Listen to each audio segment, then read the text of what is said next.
नीलम, मैं निकल चुकी हूँ, बस कुछ ही मिनट में पहुँच जाऊंगी। इतनी रात को अकेले आना ठीक नहीं। ये गांव वाला रास्ता ठीक नहीं है। बस अभी 5 मिनट का रास्ता है। वैसे भी मोबाइल में टॉर्च है, कोई दिक्कत नहीं। जैसे ही ऋतु फोन काटती है, एक हल्की सरसराहट होती है।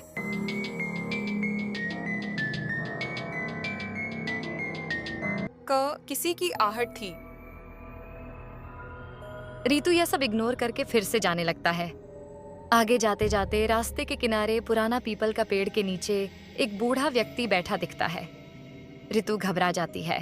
काका, आप कौन हैं? और आप यहाँ क्या कर रहे हैं? 20 साल पहले एक औरत उस रास्ते से गई थी और फिर कभी नहीं लौटी। उसकी आत्मा अब भी भटकती है। काका, आप भी ना। भूत प्रेत की बातें सुनकर मुझे डर नहीं लगता। अब मैं जा रही हूँ। ऐसा बोलते हुए ऋतु आगे बढ़ जाती है। पीछे से रामू काका चिल्लाते हैं, रुक जाओ बेटी, लौट आओ।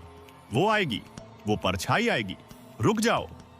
ऋतु चलते चलते कुछ ही देर में घना जंगल में पहुंच जाती है और वह मोबाइल देखती है।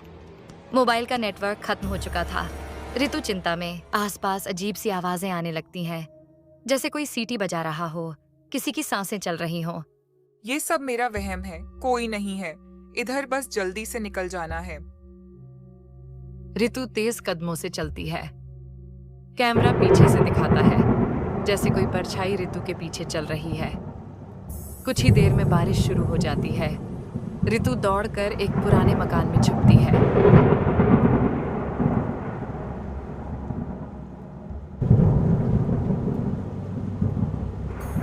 ऋतु थकी हुई है और कांपते हुए कहती है, हे भगवान, क्या ये कोई पुराना घर है? कितना सन्नाटा है यहाँ। अचानक अजीब सी आवाज आने लगती है। कौन है वहाँ? कौन है दरवाजे के बाहर? रीतु गेट के पास जाकर देखती है, लेकिन कोई नहीं दिखता। रीतु परेशान होकर बोलती है, नहीं, ये मेरा वहम नहीं हो सकता है। इतना बोलते ही अचानक कमरे की दीवारें लाल होने लगती हैं और औरत की चीख सुनाई देती है। तू क्यों आई हो? मेरी जगह तुम मुझे चैन क्यों नहीं लेने देती? कौन हो तुम?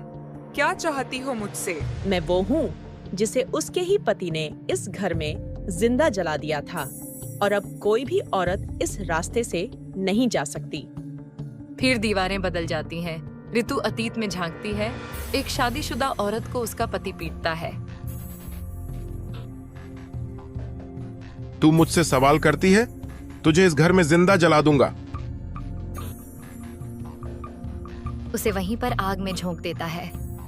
उस औरत की आत्मा वहीं अटक गई जहां उसकी जिंदगी खत्म हुई थी। और अब वो हर उस औरत से नफरत करती है जो आजाद होकर उस रास्ते से गुजरती है। अचानक आत्मा ऋतु के सामने आ जाती है। ऋतु गुहार लगाते हुए, अगर तुम्हें इंसाफ चाहिए तो मैं दूंगी। मैं तुम्हारी कहानी दुनिया को बताऊंगी, तुम्हें मुक्ति दिलाऊंगी। क्या तुम मेरा सच दिखा सकोगी? हाँ, तुम्हारी मौत नहीं, तुम्हारे दर्द की कहानी सुनाई जाएगी। अचानक आत्मा शांत हो जाती है और आकाश में उजाला छा जाता है। अगली सुबह गांव के लोग एकत्र होते हैं और ऋतु सबको आत्मा की पूरी कहानी बताती है। रामू काका, आज उस आत्मा को इंसाफ मिला और ये लड़की इस गांव के लिए वरदान बनी। तुम बहुत बहादुर हो ऋतु। अब तेरी वजह से हम लोग उसे रास्ते से जा सकते हैं। तू बहुत अच्छी है ऋतु। अगर तू ना होती तो कोई उस औरत की आत्मा को शांति नहीं दिला पाता। कुछ रास्ते सच में शापित नहीं होते, वो बस किसी की सिसकियों को सुनने के लिए इंतजार करते हैं। आज ऋतु ने न सिर्फ एक आत्मा को मुक्त किया, बल्कि पूरी इंसानियत को जिंदा रखा। अगर आपको यह कहानी डरावनी, इमोशनल और अच्छी लगी हो तो लाइक करें, सब्सक्राइब करें और कमेंट जरूर करें। अगर आप ऋतु की जगह होते तो क्या आप रुकते या भाग जाते? कमेंट में जरूर बताएं और ऐसे मजेदार कहानी देखने के लिए सब्सक्राइब करें सुमो टून को।